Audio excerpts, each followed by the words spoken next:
El que tiene mis mandamientos y los guarda es el que me ama, y el que me ama será amado por mi Padre, y yo lo amaré y me manifestaré a él. Abran su Biblia en Efesios 6, versículo 17. Dice: tomad el yelmo de la salvación y la espada del Espíritu, que es la palabra de Dios. Orad en todo tiempo con toda oración y súplica en el Espíritu, y velad en ello con toda perseverancia y súplica por todos los santos y por mí, a fin de que al abrir mi boca me sea dada palabra para conocer con valor el ministerio del Evangelio, por el cual soy embajador en cadena, y con valor hable de él como debo hablar. Bueno, aquí Pablo nos habla de cómo nos fortalecemos en el Señor y su fuerza poderosa para poder caminar en este Evangelio hermoso, pero de mucho cuidado, porque no estamos luchando contra sangre y carne, sino contra principados y potestades, entidades no visibles, pero con poder hasta para usar de alguna manera cuerpos que están muertos en pecado y que Dios los ha entregado a una mente reprobada, ya que cambiaron la verdad de Dios por la mentira, honrando y dando culto a las criaturas antes que al Creador, como nos habla en Romanos capítulo 1 desde el 18 al 32. El Pablo nos ilustra lo que es el soldado romano para darnos una idea de lo que es la armadura de Dios. ¿Qué nos dice la palabra con esto de tomar el yelmo de la salvación? Tomad se está refiriendo en el sentido de recibir o aceptar algo, y en este caso específico es la salvación que Cristo ofrece y da a sus escogidos, que por medio de la fe de creer en Él fuimos dados por gracia el ser apartados como hijos de Dios. Ahora, ¿por qué dice el yelmo de la salvación?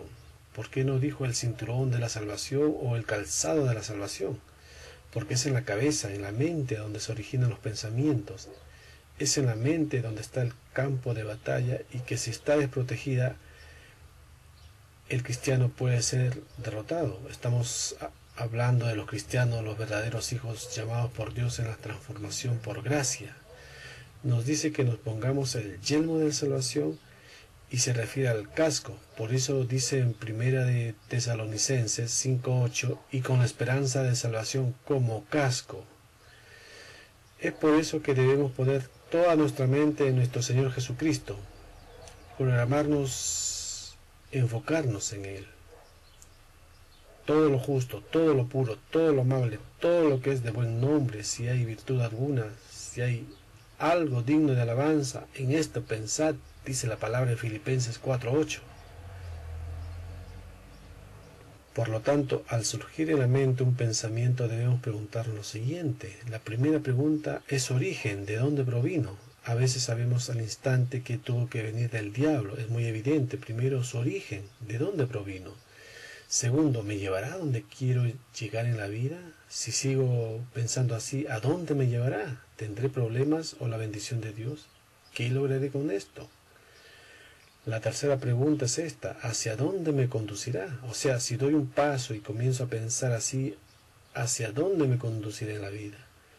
¿Me conducirá a algún lugar? Porque la emoción sigue las ideas, y si seguimos jugando con esos pensamientos, tarde o temprano nuestros pasos llegarán hacia allá.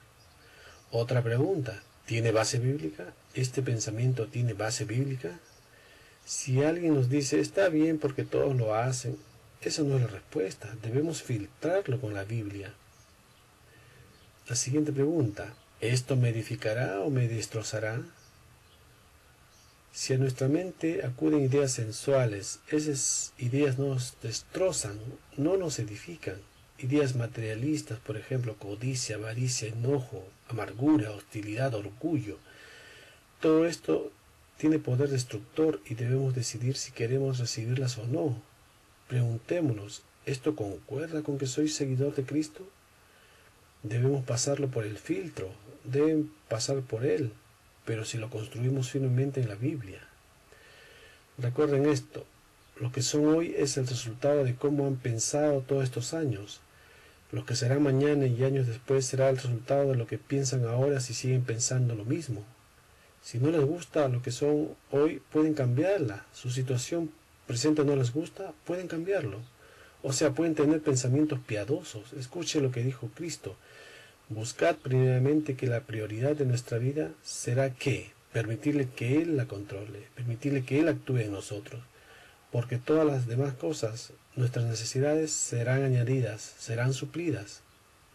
Ahora, siguiendo con nuestra palabra de hoy en Efesios 6, ahora en el versículo 17 dice, y la espada del Espíritu, que es la palabra de Dios, muy claro, lo que nos dice Pablo. Entonces viene la pregunta, ¿alguien ha visto algún soldado sin arma? Todo soldado debe tener un arma. En este caso es la palabra de Dios. Porque la palabra es viva, la palabra de Dios vive. La Biblia es un libro que vive, es un misterio que solo los hombres vivos, revividos por el Espíritu Santo, comprenden plenamente. Tomen cualquier otro libro excepto la Biblia y podrá haber alguna medida de eficacia en él, pero no hay esa vitalidad indescriptible que respira, que habla, que argumenta y conquista, que está presente en este sagrado libro. Salomón afirmó de ella, te guiará cuando andes, cuando duermas te guardará, hablará contigo cuando despiertes. La Biblia nos consuela, la Biblia nos sonríe, la Biblia nos frunce el ceño, la Biblia enciende nuestro corazón. Este sagrado libro llora con nosotros, canta con nosotros, nos susurra, nos predica, traza nuestro camino y afirma nuestras salidas. La palabra de Dios es siempre fresca y nueva y llena de eficacia, no pasa de moda. Tenemos a la vez el más antiguo y el más nuevo de los libros. No necesita llevar vida a la Escritura, ustedes obtendrán vida de la Escritura. A menudo un solo versículo nos ha hecho ponernos en movimiento cuando, por ejemplo, Lázaro salió fuera al llamado del Señor Jesús.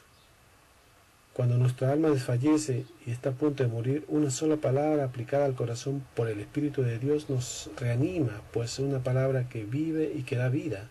La palabra de Dios vive y permanece para siempre y en cada terreno y bajo toda circunstancia. Está preparada para demostrar su propia vida, por la energía con la que crece y produce fruto para toda gloria de Dios. La Santa Escritura está llena de poder y energía.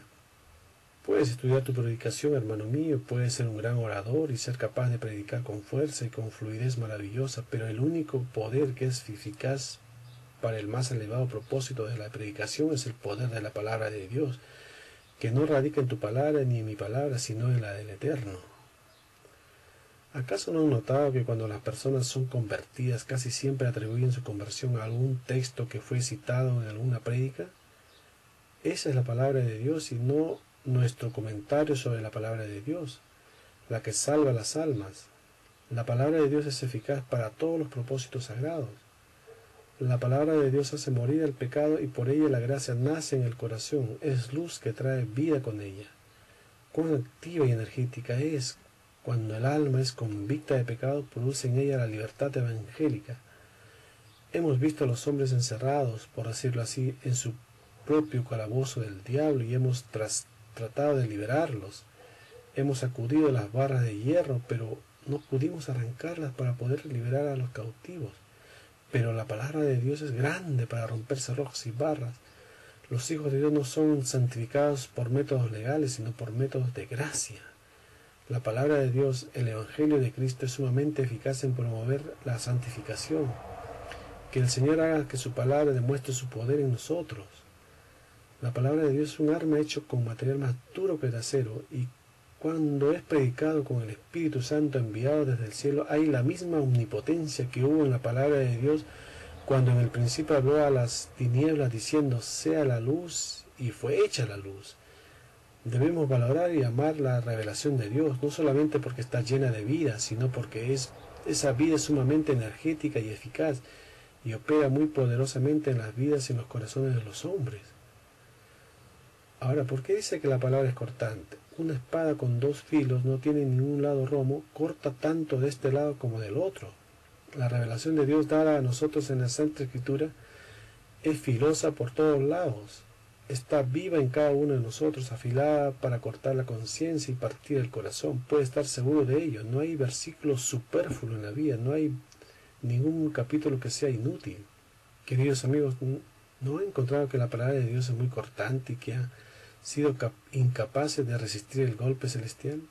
Bienaventurado es aquel hombre que conoce la palabra de Dios por causa de su suma agudeza, pues no mata nada excepto lo que debe ser matado, revive y da nueva vida a todo lo que es de Dios, pero corta en pedazos la vieja vida y depravada que debe morir.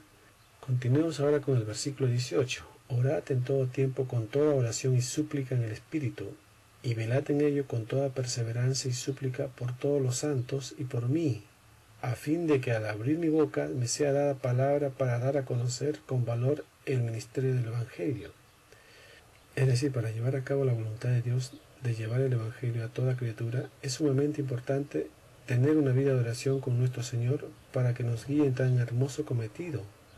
Ahora, una de las cosas más difíciles de conquistar en el cristianismo es desarrollar una vida de oración continua y constante, y es importante porque al haber comunicación con nuestro Padre nos dará revelación, nos guiará y nos dará el conocimiento que necesitamos. ¿Cómo es posible que alguien llegue a tener una relación con su esposa, con sus hijos, si no hay comunicación entre ellos?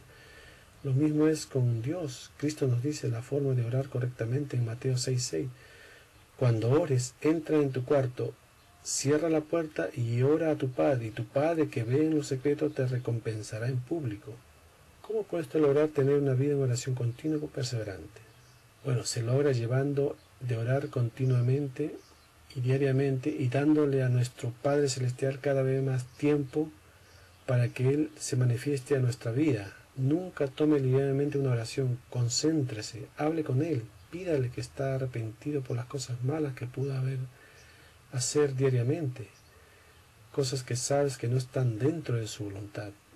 Luego agradézcale por todas las bendiciones que le ha dado y que le está dando, y haga sus peticiones de forma detallada, lo que desea, lo que necesita, siempre diciendo que sea tu voluntad, Padre, porque sabemos que Él conoce los tiempos presentes, pasados y futuros.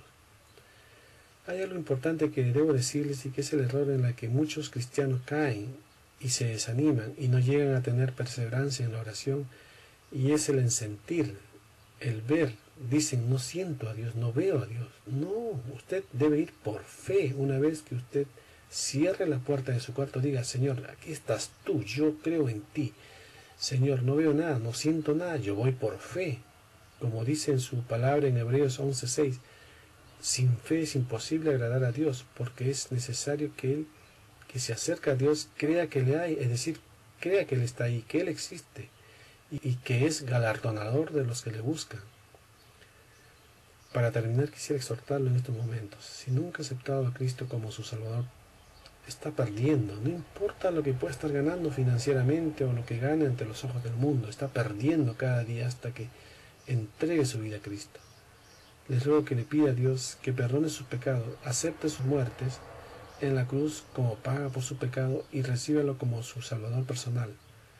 Usted dirá, no entiendo todo eso. No tiene que entenderlo. Él le dará entendimiento. Dé el primer paso. Dios está listo para bendecir, hacer maravillas en la vida de quienes están dispuestos a confiar en Él. En el nombre de nuestro Señor, Salvador y Todopoderoso Jesucristo. Amén.